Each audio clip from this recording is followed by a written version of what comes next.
اتا ورور سره ټول څنګ په څنګ باندې ودرېږئ. ما د خپل پښتانه هم سره راغونډ کړي دي.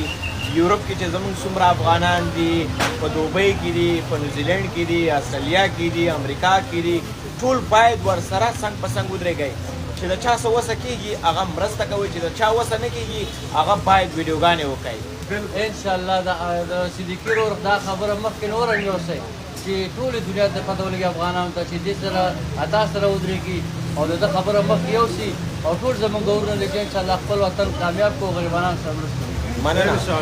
د یو بل په پرمختګ باندې خوشحالېږئ، یو بل ته لاس ورکړئ، یو بل خپې مه وایئ. اتا وروره الله تعالی دې درله اجرونه درکړي انشاءالله. که هغه لر دي که بر دي که د دنیا د هر کونج نه دي نو ټول به تا سره څنګ په څنګ ودرېږي. مننه. د زیاتره کسانو ماشاءالله غټ غټ بزنسونه دي په یورپ کې. نو اتا ورور به انشاءالله ما خو نن فیملي سره خبرې کړي، هغو به نیوزیلینډ ته هم راځي او استرالیا ته به هم راځي. هغه دواړه ملکونه ما سره بې اندازې نږدې دي. نیوزیلینډ کې خو اوسېږم، استرالیا زما سره نږدې ده. دا څه پیغام کړی دی انشاءالله. زمونږ په نیوزیلینډ کې څوک دي هغوی هم تا سره مرسته کړې ده انشاءالله. زیاتره کسان او نور هم کوي ویډیوګانو کې نه وایي. نو ته کوم پیغام لرې؟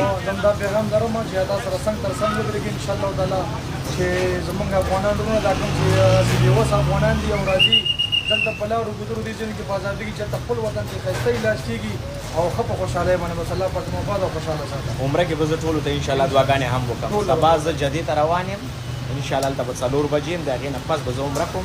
تاسو ته به هم سپیشل دعا وکړم اتا ورور ته. مننه.